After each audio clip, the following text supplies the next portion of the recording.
Hermanos queridos, vamos a orar en este momento, a pedir la bendición de Dios sobre este mensaje que voy a compartir con ustedes, que sea de bendición, que caiga en buena tierra y que podamos salir de aquí fortalecidos en la fe, animados, con nuevos entusiasmos, con nuevas ganas de seguir adelante sirviendo al Señor en el área, en el lugar donde Él nos ha puesto.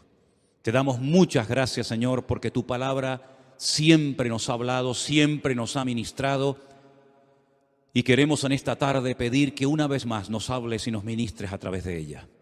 Ponemos nuestra vida en tus manos, que nuestros oídos, nuestro corazón esté bien abierto, bien atento a tu voz, para que la iglesia hoy pueda oír lo que el Espíritu tiene que decirnos. Gracias te damos por este privilegio de recibir de ti, de tu palabra, Señor. Nos encomendamos a ti en el nombre de tu amado Hijo Jesús. Amén y amén. Gloria a Dios. Si buscan en internet, el título que le hemos dado al mensaje de hoy es Los días postreros. Cuando hablamos de los postreros días o de los últimos días, nos viene a la mente el anticristo, la marca de la bestia, la gran tribulación, las trompetas, los sellos, las copas y todo eso, ¿verdad?, que hemos leído durante muchos años en los distintos libros de la Biblia. Pero realmente, si tuviéramos que ser exactos con el tema este de los últimos tiempos no han empezado en este último siglo, ni siquiera desde la fundación del Estado de Israel en mayo de 1948, ni tampoco comenzaron los últimos tiempos, cuando en la guerra famosa de los 6 días, en junio del 67, Israel logró recuperar la eterna ciudad de Jerusalén. Los tiempos finales no empezaron ahí. Los tiempos finales empezaron mucho antes. Lo que pasa es que nosotros creemos, cuando vemos un tsunami, un terremoto, un volcán, una guerra, pensamos que ya estamos en los últimos tiempos, como si los hermanos del siglo XV no vivieran en los últimos tiempos, o los hermanos del siglo I. Para ellos, aquella generación, aquellos primeros siglos de la iglesia, no están considerados dentro del marco de los últimos tiempos. Realmente, teológicamente no es así, no es correcto cuando hablamos así. Y vamos a analizar a lo largo de varios pasajes de la Biblia en esta tarde este tema de los postreros días o de los últimos tiempos. El primer pasaje que voy a leer es en Hechos capítulo 2. Todos conocemos la historia. El Señor Jesucristo asciende, se despide de sus discípulos y les dice: id a la ciudad de Jerusalén y esperad la promesa del Padre. Se refería a una profecía que Joel había dado cientos de años antes de su nacimiento. Una profecía que consistía en un derramamiento masivo del Espíritu Santo. Para nosotros es normal y forma parte de nuestra creencia el decir que todo cristiano, todo hijo de Dios, toda persona que ha nacido de nuevo, tiene al Espíritu Santo con él en su corazón. Pero en el Antiguo Testamento, cuando Ezequiel escribe en su libro que llegaría un día sobre todas las personas, hombres, mujeres, esclavos, libres, siervos, siervas, todo el mundo tendría la posibilidad de tener el Espíritu Santo con ellos, y en ellos era toda una revolución. Porque en aquellos días solamente una serie de personas tenían la posibilidad de ser usados o de tener temporal o transitoriamente al Espíritu Santo obrando en sus vidas. Por ejemplo, cuando un profeta profetizaba bajo la unción, bajo la capacitación del Espíritu Santo de Dios. Pero luego el Espíritu Santo como que se apartaba porque no era morada permanente en el profeta que hablaba. Algunos jueces, los reyes, algunos sacerdotes, algunas personas muy puntuales en el Antiguo Testamento tenían, acceso o ese privilegio de tener el Espíritu Santo con ellos, aunque fuera temporalmente. Pueden ver, por ejemplo, en el libro de los jueces, las grandes proezas que hacían grandes hombres de Dios, como por ejemplo Sansón. Dice: vino el Espíritu de Dios sobre él y hizo tal o cual cosa. Pero luego eran personas normal y corrientes, ¿verdad? Y no moraba en ellos permanentemente el Espíritu Santo como en el día de hoy, desde nuestro nuevo nacimiento, ¿verdad? Así que cuando Joel dice que llegaría un momento en la historia de la humanidad, en la historia del pueblo de Dios, por consiguiente de la iglesia, que todos los cristianos tendríamos el privilegio de ser templo del Espíritu Santo de Dios, tuvo que causar un revuelo y una auténtica revolución la palabra profética que este varón de Dios dio en su momento. Pero durante siglos fue simplemente una palabra que se profetizó y ahí quedó, como dormida en el tiempo. Pero dice la Biblia en el libro de los Hechos que 120 personas se metieron en una casa que la conocemos como el aposento alto. Algunos incluso han llegado a decir que cuando se habla del aposento alto, de la casa alta, se refiere a que estaban a lo mejor en el mismísimo templo de Jerusalén, porque era la casa más alta que había en la ciudad de Jerusalén. Bueno, sea como sea, una casa o en el mismo templo de Jerusalén, la cuestión está que Lucas registra en el libro de los Hechos que aproximadamente unas 120 personas se juntaron en ese lugar y estaban orando, esperando esa promesa, esa profecía que había dado Joel en el Antiguo Testamento, que se cumpliera en ellos. Realmente ellos tal vez no eran muy conscientes de la experiencia que iban a tener en cuestión de días. Tal vez no eran conscientes de lo que se refería el Señor cuando les dijo: esperad la promesa del Padre. 40 días después de la resurrección, el Señor Jesucristo estuvo con sus discípulos, ¿verdad? Pero había estado 3 días muerto, ya son 43.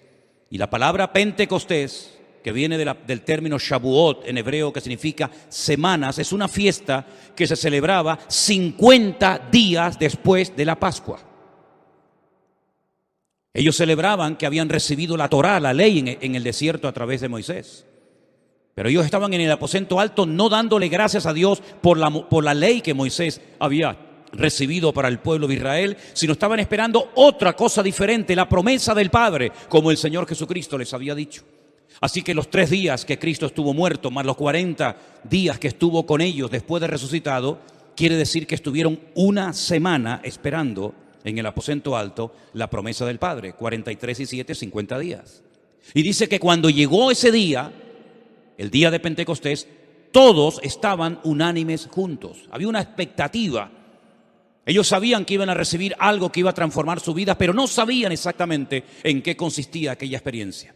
Y dice que de repente vino sobre ellos el Espíritu Santo y como lenguas de fuego se metían en cada uno de ellos y comenzaron a hablar en otras lenguas según el Espíritu les daba que hablasen.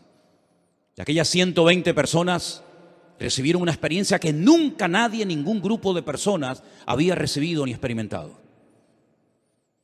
Se produjo tal revuelo, tal estruendo, que dice la Biblia que multitudes de personas iban a donde ellos estaban creyendo que estaban borrachos. También dice en el libro de los Hechos que algunos se burlaban porque no entendían lo que allí estaba sucediendo. Lo que sí entendían, y muy bien además, es que esas personas que solamente sabían hablar el arameo, que era el idioma popular de la época, probablemente algo del hebreo, aunque tal vez no perfectamente, porque ya en aquella época pocos hablaban el hebreo, salvo los escribas, fariseos y los sacerdotes, comenzaron a hablar en idiomas entendibles para todos los que estaban allí. Y dice la Biblia que había gente de Capadocia, de Panfilia, de Egipto, de Ponto, de Mesopotamia. Había de todas partes del mundo y los que estaban allí les oían lo que estaban diciendo y predicaban y hablaban de las maravillas de Dios. Y por eso algunos se burlaban, pensaban que estaban borrachos, como si acaso uno cuando se emborracha aprende a hablar en chino, o en japonés, o en italiano, o en hebreo, o en cualquier otra lengua. Pero dice que otros se burlaban. Entonces Pedro aprovecha la oportunidad y en el versículo 14 dice: entonces Pedro, poniéndose en pie con los 11, alzó la voz y les habló diciendo: varones judíos y todos los que habitáis en Jerusalén, esto os sea notorio y oíd mis palabras, porque estos no están ebrios como vosotros suponéis, puesto que es la hora tercera del día. Esto es lo dicho por el profeta Joel, capítulo 2, que decía así: en los postreros días, ¿lo veis? En los últimos tiempos, dice Dios, derramaré de mi espíritu sobre toda carne, sobre vuestros hijos y sobre vuestras hijas profetizarán. Vuestros jóvenes verán visiones, vuestros ancianos soñarán sueños, y de cierto sobre mis siervos y sobre mis siervas en aquellos días derramaré de mi espíritu y profetizarán. Y daré prodigios arriba en el cielo y señales abajo en la tierra, sangre, fuego y vapor de humo. El sol se convertirá en tinieblas y la luna en sangre antes de que venga el día del Señor grande y manifiesto, y todo aquel que invocare el nombre del Señor será salvo. Se ve que se conocía la profecía de Joel de memoria, porque no tenían una Biblia como nosotros hoy en día en la mano. Pero él sabía perfectamente que aquello que recién habían experimentado era lo que el Señor les había dicho: esperad, esperad en Jerusalén la promesa del Padre. Y esa experiencia era aquella promesa, aquella profecía que había dado Joel cientos de años antes del nacimiento del Señor Jesucristo. Ahora bien, lo que me llama la atención es que la profecía se iba a cumplir, versículo 17, ¿cuándo? En los postreros días. ¿Cuántos dicen amén? La profecía se iba a cumplir en los postreros días. ¿Y cuándo se cumplió esta profecía? En el día de Pentecostés, antes de que terminara el siglo I de la era cristiana. Probablemente sería el año 33, 34, 35, máximo 40 después de Cristo. Y fue en ese año, en ese lugar, sobre ese pequeño grupo de 120 hombres y mujeres, que se cumplió una profecía que hacía siglos que se había dado por medio del profeta Joel, y que se cumplió según la palabra de Dios en los postreros días. Luego, los postreros días no empezaron la semana pasada. Los postreros días no empezaron, como dije antes, con la toma y conquista de Jerusalén o con el renacimiento del Estado de Israel, ni muchísimo menos. Los postreros días, los últimos tiempos, bíblicamente empezaron desde el día de Pentecostés hasta nuestros tiempos. ¿Cuántos dicen amén? Por eso ustedes van a entender algunas expresiones que Pablo emplea cuando escribe sus cartas. Vamos a leer una de ellas, por favor. En Primera de Tesalonicenses, el capítulo 4, el versículo 13. Miren qué interesante cómo Pablo le habla a estos hermanos de Tesalónica. Tampoco queremos, hermanos, que ignoréis acerca de los que duermen, para que no os entristezcáis como los otros que no tienen esperanza. Porque si creemos que Jesús murió y resucitó, así también traerá Dios con Jesús a los que durmieron en él. Por lo cual os decimos esto en palabra del Señor, que nosotros que vivimos, que habremos quedado hasta la venida del Señor, no precederemos a los que durmieron. Porque el Señor mismo, con voz de mando, con voz de arcángel, con trompeta de Dios, descenderá del cielo, y los muertos en Cristo resucitarán primero. Lea conmigo el versículo siguiente, el 17. Luego, nosotros, los que vivimos, los que hayamos quedado, seremos arrebatados juntamente con ellos en las nubes para recibir al Señor en el aire. Y así estaremos siempre con el Señor. Nosotros que vivimos, que habremos quedado hasta la venida del Señor. Pero Pablo, el Señor no vino en tu generación. Estamos en el siglo XXI y aún Cristo no ha vuelto a la tierra a buscar a su pueblo. Como Él decía, bueno, el orden es el siguiente, hermanos. Esto es palabra del Señor, le decía Pablo a los hermanos de Tesalónica y a toda la cristiandad. El orden es el siguiente. No quiero que nadie esté triste por los hermanos que han fallecido en persecuciones, en diferentes matanzas, porque cuando venga el Señor, esas personas resucitarán primero, vendrán con el Señor, y luego nosotros, que estamos vivos en el momento de su venida, seremos arrebatados para recibir al Señor en el aire, y así estaremos siempre con el Señor. Esa era la expectativa con la que se vivía en el siglo I, en el siglo II, en el siglo III, y lamentablemente esa expectativa, ese anhelo, ese deseo, como decía Juan, ven pronto Señor Jesús, se fue difuminando a lo largo de la historia, y los cristianos se fueron enredando en multitud de cosas y se olvidaban de algo trascendental, que era el retorno inminente de nuestro Señor Jesucristo. De hecho, cuenta la historia que los primeros cristianos no se saludaban como nosotros solemos hacerlo hoy en día con el famoso Dios te bendiga, hermano. Bendiciones, Dios te bendiga, hermana. sino que utilizaban una palabra griega que era la palabra maranata, que hacía referencia a la parausía, es decir, a la segunda venida visible del Mesías a este mundo. Ellos vivían con la expectativa de que antes de morir verían al Señor Jesucristo venir en las nubes y a los muertos en Cristo haber resucitado primero. Ellos no creían que pasarían siglos como han pasado, sino ellos estaban esperando, velando y orando.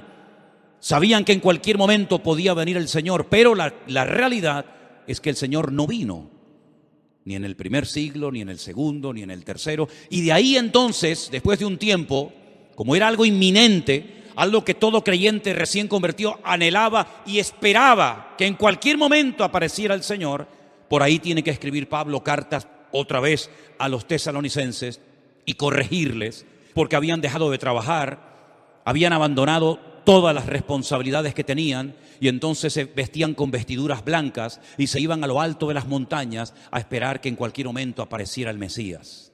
Y Pablo les tiene que escribir y les dice: no, hermanos, acerca de los tiempos y de las ocasiones, vosotros no tenéis necesidad de que yo os escriba, porque vosotros sabéis. Y ahí les recuerda la enseñanza que les había dado. Y aquellos que estaban dando un pésimo, un terrible testimonio a la sociedad, porque habían dejado sus trabajos, habían abandonado sus familias, sus responsabilidades, les decía: os recuerdo que el que no quiera trabajar, que tampoco coma. Y él tiene que poner orden, porque era tal el desespero, si me permiten la expresión, era tal el anhelo, la expectativa que tenían los cristianos del primer siglo, que esperaban que en cualquier momento apareciera el Señor. Y por eso cuando pasaban los años y no venía, por ahí tiene que escribir Pedro otra carta y decir: hermanos, por favor, escuchen, no se desanimen, no se depriman, no empiecen a hablar cosas que no edifican. El Señor no retarda su promesa. Según algunos de ustedes la tienen por tardanza, como diciendo: ¿dónde está? ¿Por qué no viene? ¿Por qué no aparece? El Señor no retarda su promesa, según algunos de ustedes la tienen por tardanza, sino que el Señor es paciente para con todos, esperando que todos procedan al arrepentimiento antes de que Él venga. Amén, hermanos. ¿Se dan cuenta? Ahora toma una importancia esas exhortaciones de Pablo, de Pedro y de otros hermanos, ¿verdad? Porque ellos vivían con una expectativa constante y permanente: Cristo viene pronto, Cristo viene pronto, Cristo viene en cualquier momento. Pero los postreros días ya empezaron desde el día de Pentecostés, desde el día que experimentaron aquella tremenda experiencia que les cambió la vida. Si vamos un poco más adelante a otra carta que no sabemos exactamente quién la escribió, pero eso es lo de menos. La carta a los Hebreos, en el primer capítulo, dice: Dios, habiendo hablado muchas veces y de muchas maneras en otro tiempo a los padres por los profetas, evidentemente está haciendo referencia a todo lo que se escribió y se dijo en el Antiguo Testamento, ¿verdad? Profetas como Daniel, Jeremías, Isaías, Zacarías, etcétera, etcétera. Bueno, Dios ya habló a nuestros padres, a nuestros antepasados muchas veces, en otro tiempo y de muchas maneras a nuestros padres por los profetas, en estos, ¿qué? Postreros días. En estos últimos tiempos nos ha hablado por el Hijo, a quien constituyó heredero de todo y por quien asimismo hizo el universo. ¿Cuándo Dios habló a través del Hijo? ¿En el Antiguo Testamento a nuestros padres? No. ¿Cuándo el Señor decidió hablar de otra manera, en persona, más directamente? En los postreros días. ¿Y cuál fue la forma o quién fue el que habló en los postreros días de una forma clara y contundente? Dios, por medio de su Hijo. ¿Y quién es su Hijo? Nuestro Señor Jesucristo. Dos pasajes tremendos donde aparece la misma expresión: los postreros días o los últimos tiempos. A Daniel se le dijo: escribe, sella las profecías, porque no son para tu generación, no son para tu época, sino para los tiempos del fin.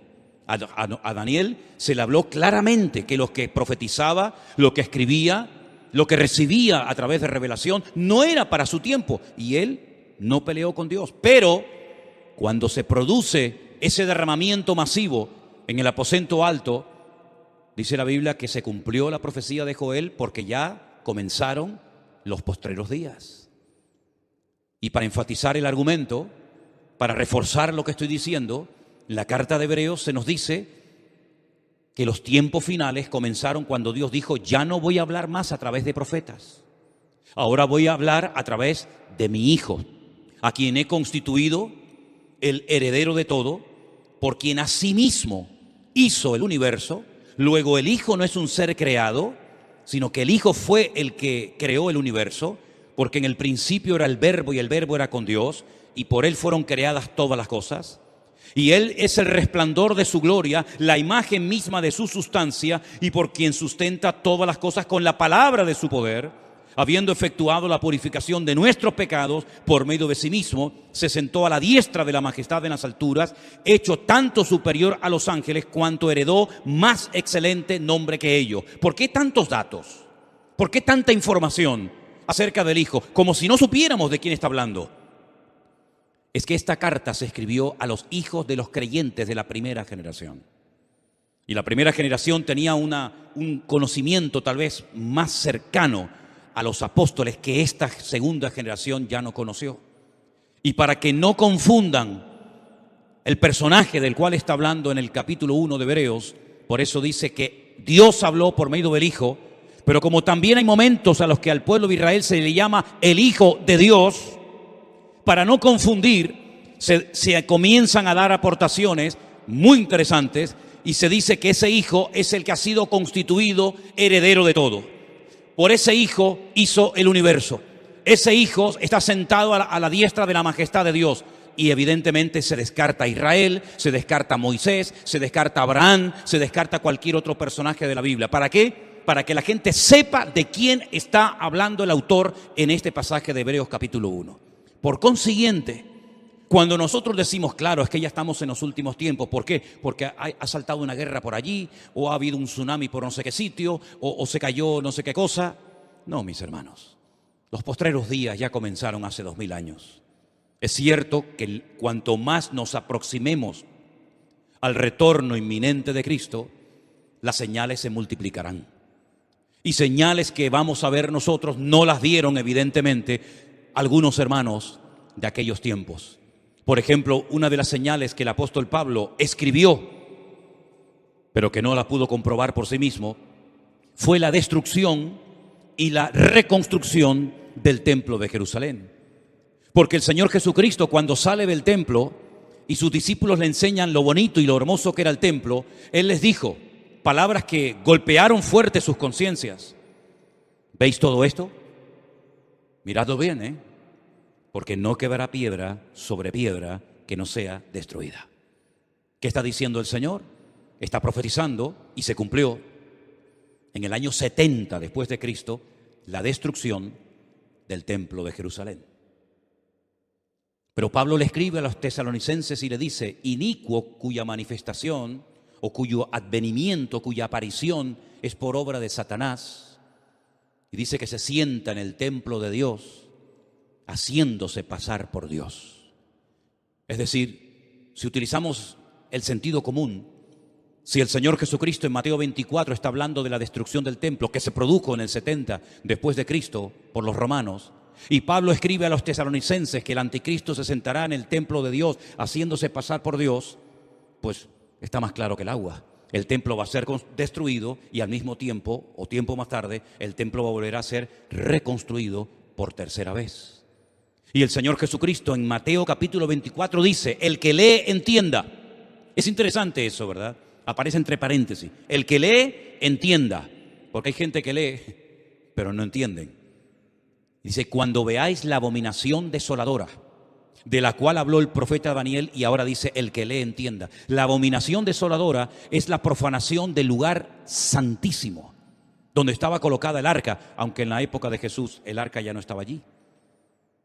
Luego el Señor está dando una serie de datos, Pablo está dando una serie de datos que era totalmente imposible que el Señor Jesucristo pudiera retornar en el primer siglo, o en el segundo, o en el tercero, o en el cuarto, o en el quinto. ¿Por qué? Porque una de las señales de los últimos tiempos es la reconstrucción del templo de Jerusalén. Y probablemente nosotros veamos, si no la construcción final, por lo menos no solamente el anhelo, sino la colocación de las primeras piedras en ese templo. Por lo tanto, es importantísimo, y lo he enseñado no sé ya cuántas veces, qué importante es conocer el tiempo en el que estamos viviendo. Porque de acuerdo al tiempo en el que estamos viviendo, veremos o no ciertas y determinadas señales. Y cuando en Mateo capítulo 24, que se tiene que leer junto con Lucas 21, porque ambos se complementan, dice, cuando veáis reino contra reino. ¿Existen reinos hoy en día? ¿A qué reino se está refiriendo? Nación contra nación, pueblo contra pueblo, terremotos en diferentes lugares. Todo esto será principio de dolores. Aunque los postreros días, los últimos tiempos, comenzaron desde el día de Pentecostés hasta hoy en día, se van a ir acelerando y multiplicando de una forma tremenda las señales proféticas para que la iglesia sepa en todo momento en qué parte del camino se encuentra.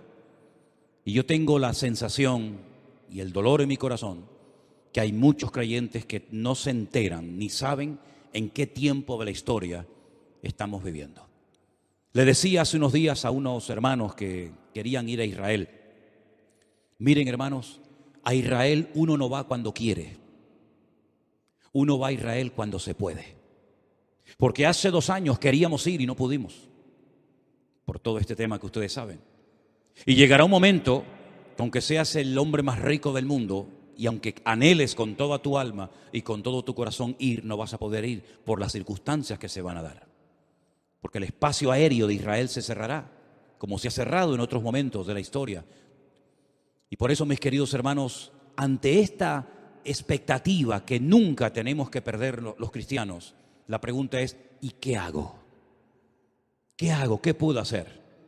Se lo he dicho también en otras ocasiones, son palabras del Señor Jesucristo. Velad y orad para que estas cosas no os sorprendan como ladrón en la noche. El libro del Apocalipsis no se escribió para asustar a la gente, al contrario. El libro del Apocalipsis se escribió para que tuviéramos la información de Dios, para que supiéramos discernir en qué momento de la historia nos encontramos. El libro del Apocalipsis no es la revelación, el protagonista, el actor principal no es el anticristo, ni siquiera el falso profeta, sino el mismísimo Señor Jesucristo. Es la revelación máxima. No hay un libro en la Biblia que nos dé tanta información, tantos títulos, tantos nombres, tanta información acerca de la esencia y del carácter de nuestro Señor Jesucristo, como por ejemplo el libro del Apocalipsis. Y la iglesia hoy en día tiene que conocer más del Señor, porque conociendo más al Señor sabremos perfectamente si es Él el que está obrando detrás de algo o no es Él el que está obrando a través de ese algo. Quiero simplemente ponerles un pequeño ejemplo. Durante más de 30 años un matrimonio esperó una promesa que Dios dio y parece ser que nunca se cumplía, y 30 años son muchos años. Dice la Biblia que ya eran de avanzada edad, tanto Abraham como Sara, pero Dios les había prometido que serían padres de un hijo de ellos dos. Trataron de echarle una manita a Dios. Abraham, saben que tuvo una relación fuera del matrimonio con su criada, la criada de su esposa Agar, y cuando nace Ismael, el padre de las naciones árabes, el Señor le habla a Abraham y le dice: este no es el hijo que yo te había prometido. Esto es lo que tú como hombre eres capaz de hacer en la carne, pero esto no es lo que yo te había prometido. Tiempo más tarde nace el hijo de la promesa, Isaac, el que te hará reír. Eso es lo que significa el nombre Isaac. No el que ríe, sino el que te hará reír, porque está en futuro la palabra.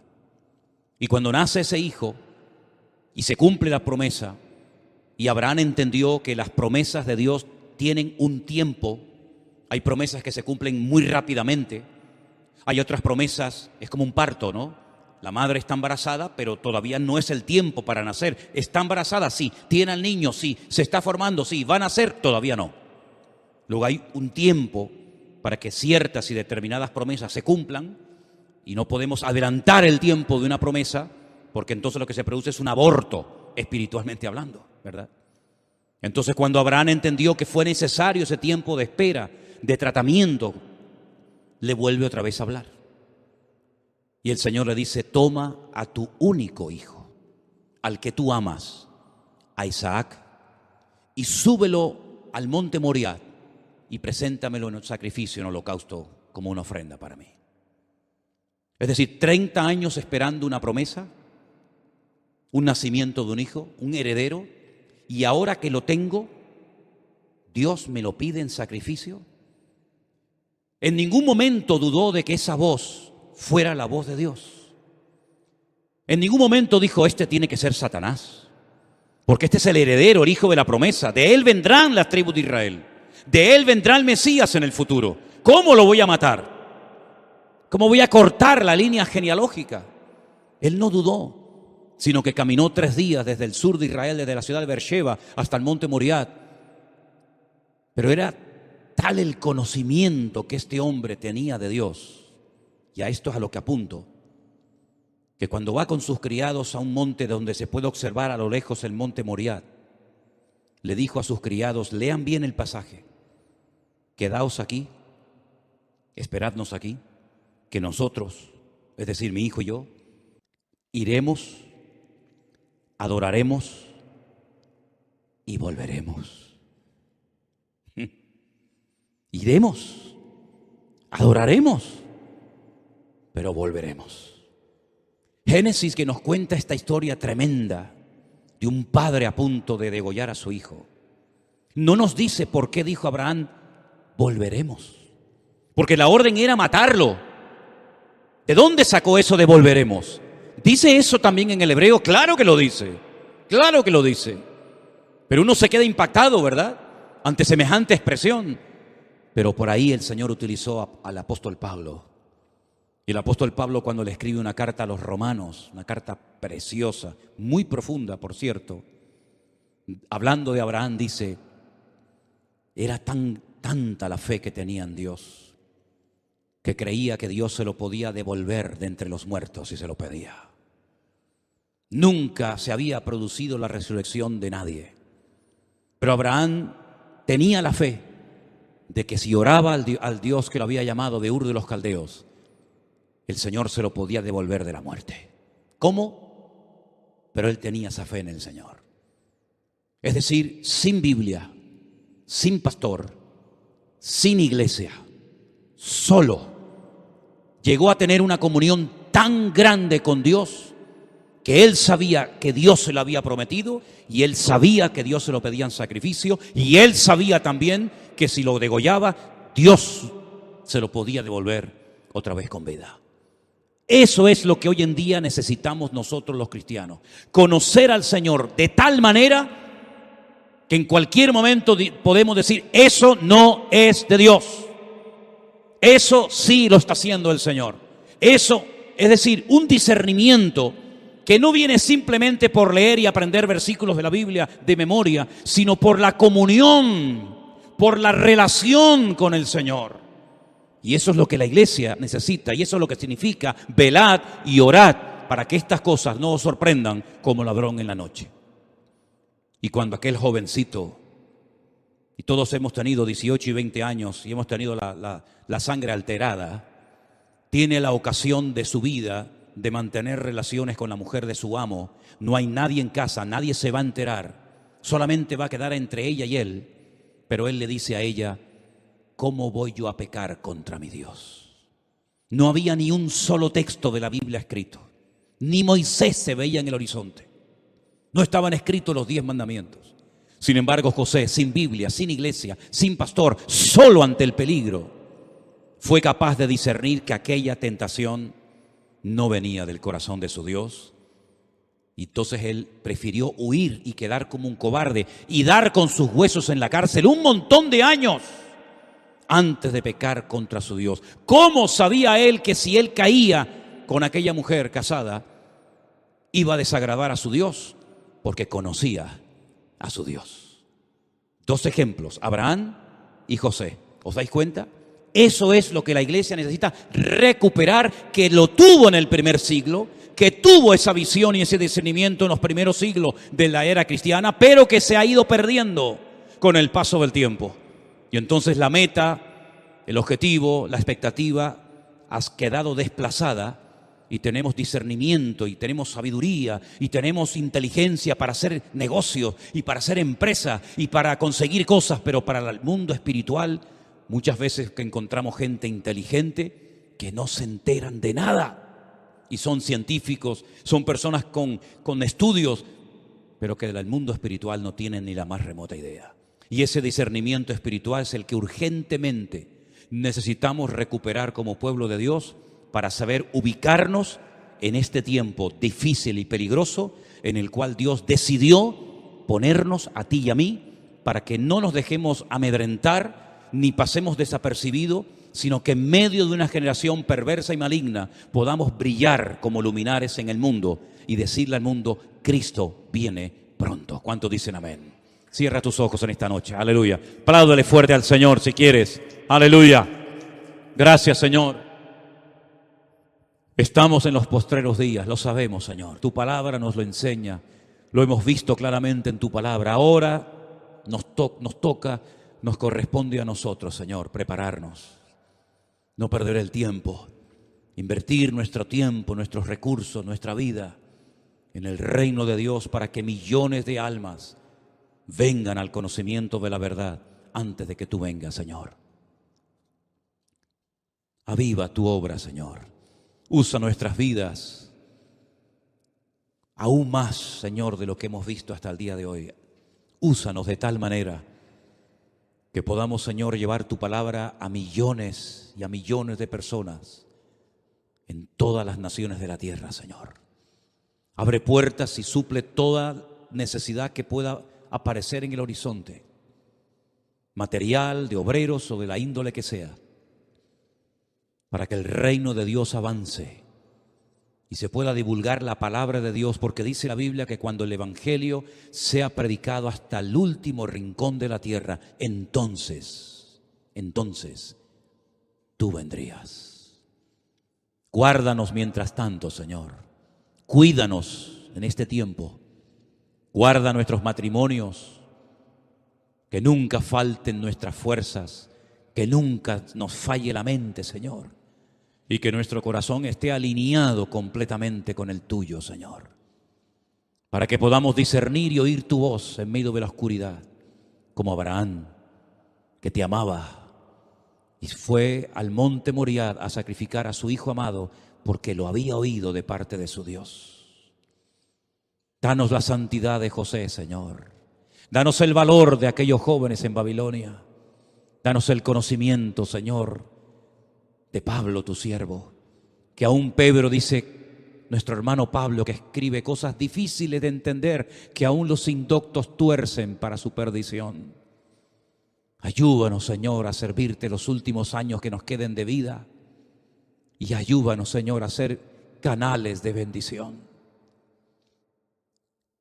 Que ganemos millones y millones de almas para ti, Señor. Utiliza estos medios que has puesto a nuestro alcance. Danos de tu gracia, Señor, para que llegue tu palabra a los 5 continentes de la tierra, Señor.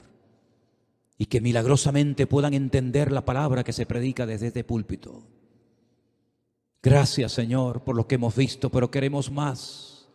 Anhelamos ver tu gloria, porque sabemos que tú vienes pronto, Señor, y tu recompensa contigo.